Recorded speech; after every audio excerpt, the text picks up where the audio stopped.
Did you see the CDC director, Robert Redfield, talking to Chris Como? It seems that people that had been vaccinated were no longer tracked, presumably because if that were the case, they would have seen that people that were vaccinated were still carrying and spreading COVID, and that the entire propaganda campaign around the pandemic was demonstrably false, and that we would have known that a lot earlier and would have understood it a lot earlier and would have been a lot less compliant. Let's have a look at this. I mean, I was upset with CDC when I left because they stopped tracking people that were infected that were previously vaccinated. So if you didn't track it, well, because then you couldn't report that there were people vaccinated that got infected.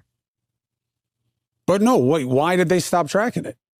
But I think there was a decision not to do anything that made the vaccine sound like it didn't work. You know, I've always tried to be honest that I think there was some major mistakes in the vaccines. They should have never been mandated. I also felt that people should have been more honest about the fact that there were side effects to those vaccines, and some people were actually harmed. The other thing, I thought there should be, you know, more honesty about the fact that the vaccines don't protect against infection. I remember Biden saying, you know, this is an epidemic of the unvaccinated. When I was Hogan's chief public health advisor in Maryland after I left CDC, I was saying, wait a minute, 2/3 of the people that I'm seeing infected in Maryland have been vaccinated. I mean, the president of the United States said it. Biden said this was an epidemic of the unvaccinated. Tony wasn't aggressive in putting this in perspective. The CDC didn't put it in perspective. The reality is this vaccine, listen, it's a short duration in which this vaccine provides some efficacy, maybe 4 to 6 months max. You know, if you came down and visited me and interviewed my patients, you know, you'd interview patient after patient after patient that did not have COVID, but are very sick, right. You would say very sick long COVID patients, and it's all from the vaccine. Now, what is it, Chris? Well, it's the spike protein is immunotoxic, all right? When you get infected, it's Oh, no, this is stuff that we've known for such a long while, isn't it? These are conversations that were being had, like, I feel pretty early, at least halfway through 2020, tentatively and nervously. Spike proteins. Remember, like, early conversations with Robert Malone when he would say, this isn't how this works. Remember the conversations around PCRs. I don't see how our current institutions can actually survive the revelations around this subject, because it's such a demonstration of institutional corruption that it's impossible to trust them ever again. I'd be really interested to see how they mitigate these revelations as they come out. I'd be really interested to see what happens with Bill Gates and the amount of trust and power that he has, Anthony Fauci and the amount of power that he's previously had, the entire Biden administration. I'll be really interested to see how this plays out over time, how people that exploited this in order to generate profit and control will handle the just unending truth. And I guess, but I suppose our function is to continue to push when it comes to the still foreboding subjects of excess deaths, adverse events, like to keep pushing. Where is the rest of the information when it comes to excess deaths? How did you move forward with these viruses? What were the clinical trial data that you continue to censor and control? There are a lot more questions to be asked, and I would say there's still a lot of censorship, even as this information inevitably gets more widely spread. Toxic. But when you give the vaccine, we make the spike protein. Now, this is my opinion, okay? When I give you an mRNA vaccine, which I helped develop, and I've given to a lot of patients, and I've taken it myself multiple times, I don't know how much spike protein you make. Right.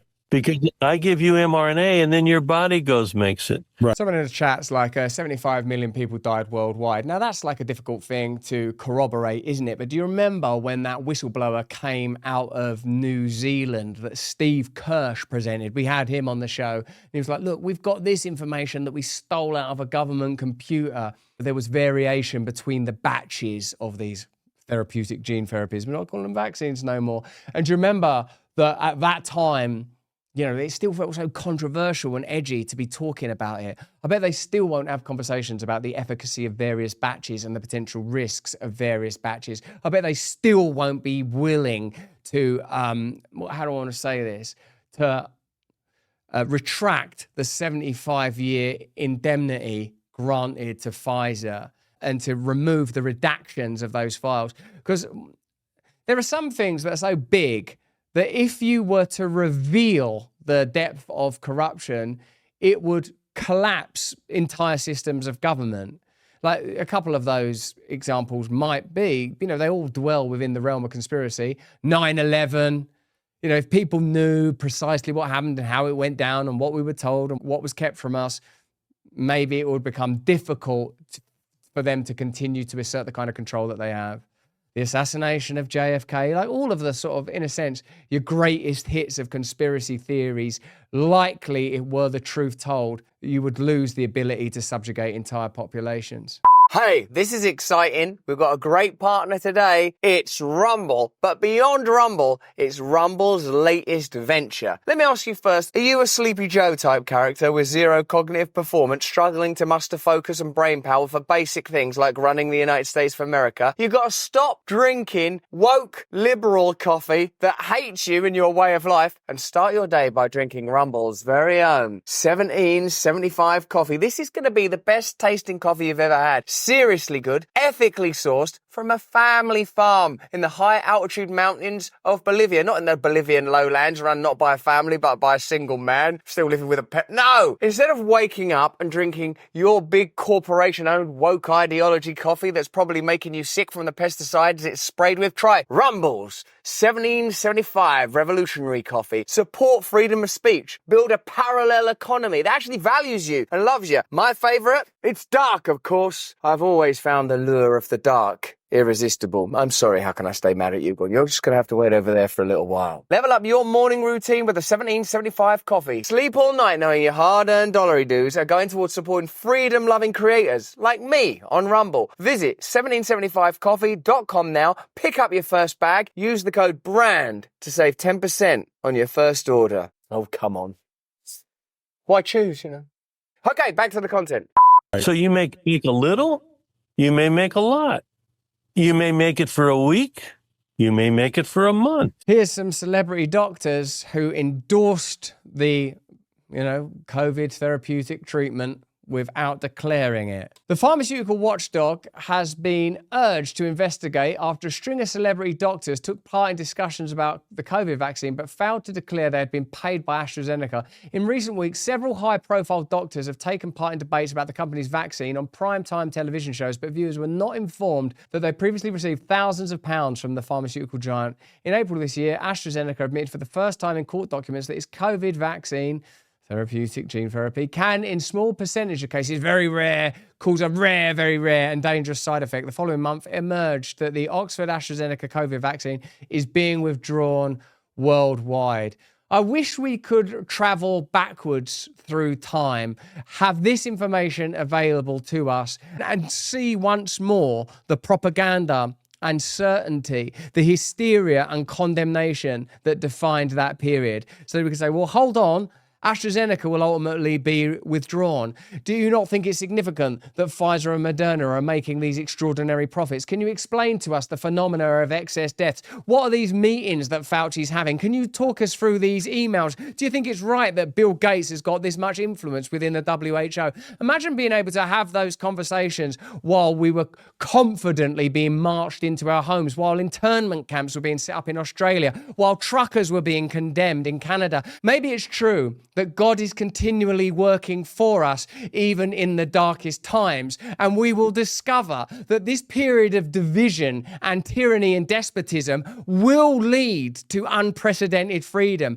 Perhaps inadvertently, through their overreach, through their grasp towards globalism, through their grasp toward data capture and CBDCs and medical passports and absolute control, perhaps it is here that they will have erred and created created a genuine resistance movement, a genuine decentralized but unified riposte and response to their corruption. Because that's what we need now, clearly and plainly, because this is no longer the issue that defines our space. We know that now. Where censorship and surveillance are being proffered, pushed, amplified, and enforced is around the subject of war. Legacy media talking about the Russian war games in the Caribbean. They're doing war games in the Caribbean. Alex Jones saying, oh my God, this is it, it's happening. And increasingly, it seems like the people from the periphery, the people from the edgelands are telling the truth. The homogenized center are continually lying. Vaccines are important not because of the object themselves, even if the most outlandish ideas are true, that it's about population control, that there's extraordinary stuff going on, even if the most, out there theories prove to be true. Still, what I believe to be most significant is for a moment it showed us how power operates, how state bureaucracy and corporate power intersect and transcend national sovereignty, that you're able to terrorize entire populations into compliance, that you're able to implement measures that a few years before would have been rejected outright. It's unthinkable. You imagine in 2018, people going, you're all going to get locked in your houses and you're going to take medications that down the line will be shown to be surrounded in controversy. There will never be a proper mea culpa on behalf of the state. The people that deserve to be compensated will never be correctly compensated. The people that made money from it will never have to return that money. The people that funded it, that's you, will never get compensated for their expenditure. The people whose lives were lost will never be properly mourned. The excess deaths will never be correctly calculated. This is important not just because of the subject itself, but because it shows you how power operates. Farage saying they were pushing it on children. They didn't take steps that would have seemed sensible. If you're vulnerable, maybe stay in your house. We're going to have to align a whole set of economic and social priorities and medical priorities. We're going to have to look at the impact this might have on people receiving cancer treatment or heart treatment, the impact it might have on business, the impact it might have on people that are suicidal, the impact that it might have on addiction. All these conversations were available. All these conversations were happening at the time, and they censored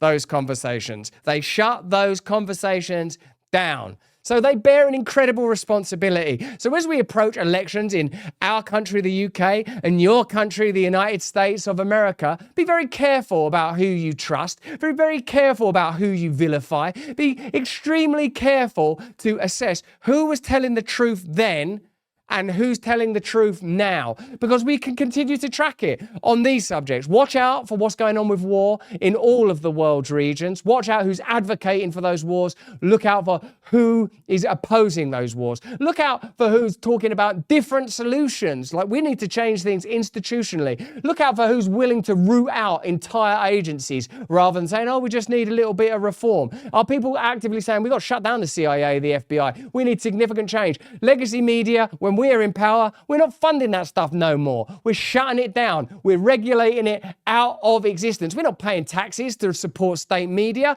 We're not going to supplement them. We're not going to allow pharmaceutical companies to advertise on those media outlets anymore. It gives them too much control. Unless people are proposing ideas that are going to make meaningful changes to your nation, then I don't know that they're doing enough. But that's just what I think. Why don't you let me know what you think in the comments and the chat, because we have to advance this conversation. Hey, thanks for watching. If you want to see more uncensored content where free speech can flourish, join our live stream. Click the link right here to watch the next video if you want to, or become a member of a growing movement. Download the Rumble app and you'll be informed every time we make a new piece of content. Stay free.